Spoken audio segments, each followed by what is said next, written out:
Welcome everyone into another edition of the GSMC College Football Podcast, brought to you by the GSMC Sports Network. I'm your host, as always, Tommy Brzee. It is Friday, June 28th, and we're at a new time. We're starting at 8 a.m. today. Apologies for that. I have a little bit of a vacation this weekend that I have to get out of the door for shortly after this. So started a little bit early today, but still have a fantastic show for you today. We're going to start talking a little bit about the unlimited coaching staff that was just passed by the NCAA, kind of give you an idea of what the implications are, as well as some other things that were voted on by the NCAA here pretty soon, and definitely some changes that will make you probably pretty happy, frankly.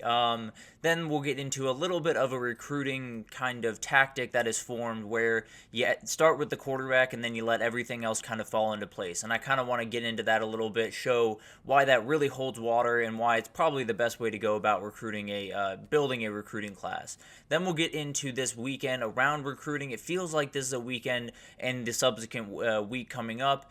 It's going to be a lot of commitments. You can feel like there's a lot of stuff that is about to start to happen. There's a couple that are scheduled that are going to be absolutely huge in the next couple of days, a couple today, in fact. But throughout the next week, I feel like we're going to see a couple of 5-stars come off the board here pretty soon. So I kind of want to break down who I think those guys might be and where they kind of stand in their recruitments. Also, want to get into the College Football 25 rankings and ratings. This is something I've wanted to get into for the last couple of days, but has let everything kind of trickle out, and I have plenty to say on some of these rankings that they've put out. I promise you that. And then we'll finish it off with my guys for the 2024 season. Kind of break down 5 guys that I really like going into this season that I'm watching very, very closely.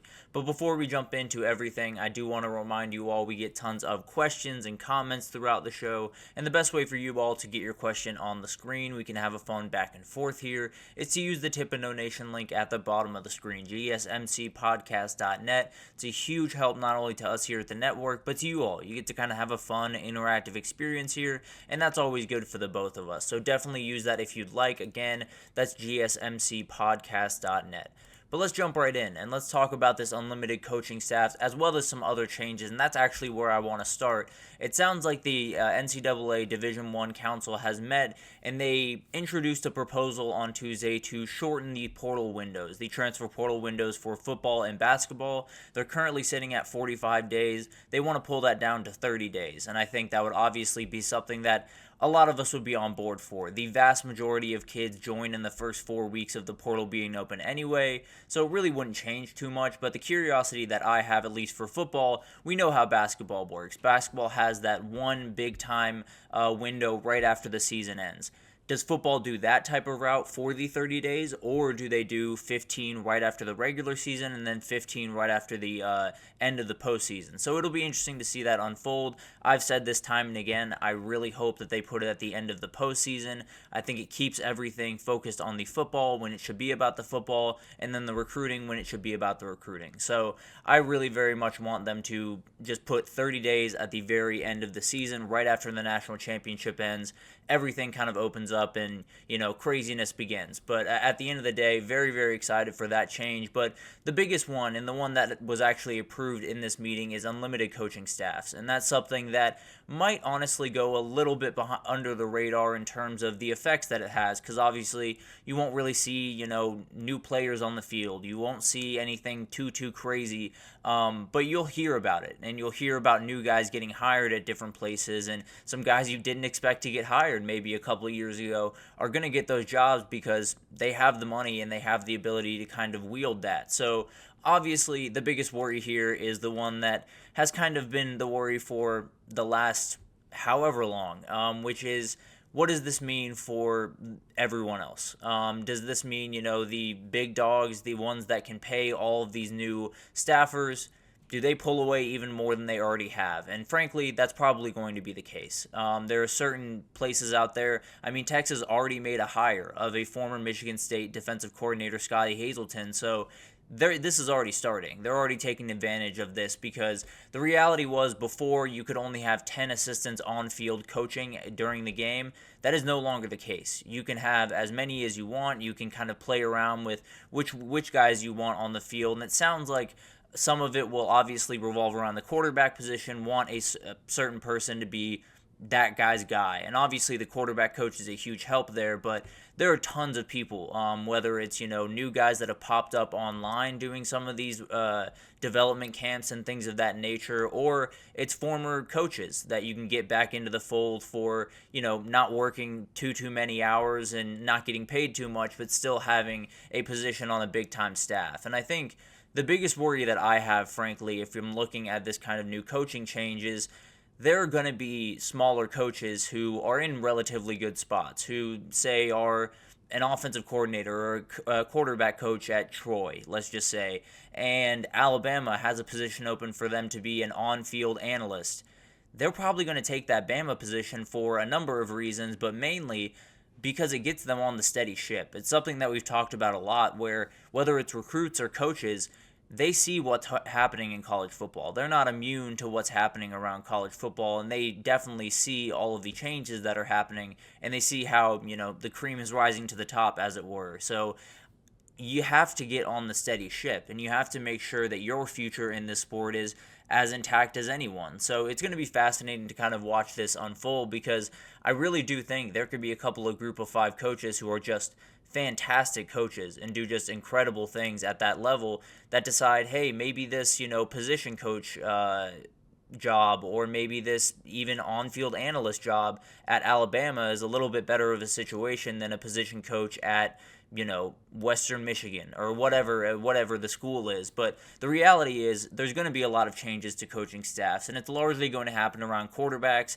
Apparently middle linebacker is another one they really want to zero in on. Obviously has a ton of responsibilities, especially with the new helmet comm situation. Going to have to be a remarkable communicator, and that's something that you really can only get at the NFL level. So I wouldn't be surprised if they pull back some of the alumni of that school that have played in the NFL at that position to kind of help them bridge the gap and figure out what that kind of looks like and how to communicate to all of their guys most effectively. So that'll be a really interesting thing to watch. And then also special teams, which makes total sense. You want those guys to have pretty much as many specialists as they possibly can, because they essentially play an entirely different sport. That's always the moniker whenever we talk about kickers, is they do kicking and everyone else plays football. And it's no disrespect to kickers, but it's an entirely different skill set. And having different guys, and having specialists for those positions is not a bad plan by any means. And it'll be so interesting to see how these are filled, because as you've all seen, I'm sure, across, Twitter and Instagram and all the different social pages, a lot of guys have popped up, whether they're former players or former coaches or high school coaches that do some training, and they're really, really talented. Bobby Stroop is a guy that has worked with Patrick Mahomes. He worked with Sam Ehlinger when he was the starting quarterback at Texas. He's worked some really, really big-name guys across the NFL and college football. Quincy Avery is another guy kind of out of the Georgia area that has done just incredible things at the quarterback position, and someone who has developed guys really, really well. So it wouldn't surprise me at all if one of those 2 guys or both of them were on staffs here pretty soon, because now you have the ability to do that. And also another guy, Margin Hooks, who's a fantastic wide receiver developer in the high school stages, worked with guys like Jonte Cook, who is expected to be a big-time part of the Texas offense. Evan Stewart, who's up there at Oregon, going to be a huge player for them. He's worked with so many incredible wide receivers that are currently in college that it wouldn't be crazy to me if one of these big-time schools started calling him and saying, what's the price tag? What would get you on campus to at least help out at practices, maybe not coach during the weekends, but be there at practice and help our guys just get that 1% better, because that's the fight that you're battling right now with all of the teams kind of finding their way towards the top of the mountaintop. It's going to be, inches that separate these teams, centimeters, and you're going to have to make sure that you have the advantage. Whether you're Ohio State over Oregon or Michigan or Penn State, they're very, very thin margins. Or if you're Georgia, kind of battling the Texas and the Ole Miss and the Bamas of the world, it's going to be margins that you're going to have to work with. And if you can add a couple other staffers, maybe those margins get a little bit bigger. So it'll be fascinating to watch. One of the other things that kind of is not as affected here as the on-field coaching staff is the recruiting staff. So the off-campus, it sounds like it's going to stay at 11 people that can recruit off-campus. That obviously includes the head coach, so 10 assistants as well as the head coach. The FCS does have 13 assistants that can recruit off-campus, but let's be totally honest, it's all well and good that they have more people out there. It doesn't mean that they're necessarily going to do better on the recruiting trail. So that feels like kind of throwing the FCS or throwing the smaller schools a little bit of a bone instead of actually, cutting them a piece of the cake that they probably should have. But at the end of the day, this is going to be a very, very interesting thing. It's going to be something that absolutely transforms the way we look at coaching staffs, whether that means, top group of 5 assistants finding their way into analyst positions and saying, I'm going to take a little bit less money right now, but 5 years down the road, I'm going to be in the SEC. I'm going to be in the Big Ten. I'm not going to be in the Sun Belt or the Conference USA and be in danger of just my entire conference collapsing around me. So it'll be fascinating to kind of watch this unfold. Obviously, I want as many great head coaches to stay at the group of 5 level as possible. I mean, you have so many great guys at the head coaching and coordinator positions. John Summerall over at Tulane is one of my favorite coaches in the country. I think Spencer Danielson taking over at Boise State is going to do an incredible job. He was incredible as a DC. Brennan Marion's a fantastic offensive coordinator at UNLV. So you don't want these guys to, jump to the next level just because it's a steadier ship, just because it's the place to be and everyone is all the resources are going that direction. That's not what you want, obviously, but at the end of the day, it's hard to blame a person for trying to do what's best for them and what's best for their future and trying to make sense of the crazy world that we live in right now in college sports. So it's going to be a really interesting thing to watch. I think it's one of those things that you might not notice outright. You might not notice, crazy changes, but some of these guys are just going to get a little bit more nuanced. They're just going to get a little bit better coming out of breaks, a little bit better in coverage, a little bit better, playing that deep safety or that cover 3, getting back into those zones. The linebacker playing a little bit better in hook zone and being more comfortable in that area. All of this stuff really matters, and it's what changes a team from being a good team to being a great team to being an elite team. So it'll be fascinating to kind of watch all of this develop, but it'll definitely define college football going forward. The haves and the have-nots will continue to widen, I promise you that, and it'll be a very interesting thing to kind of see how the class of these two entities, the top dogs and everyone else, frankly, how that kind of develops and how the gap forms. So it'll be fascinating to watch all of that unfold, obviously.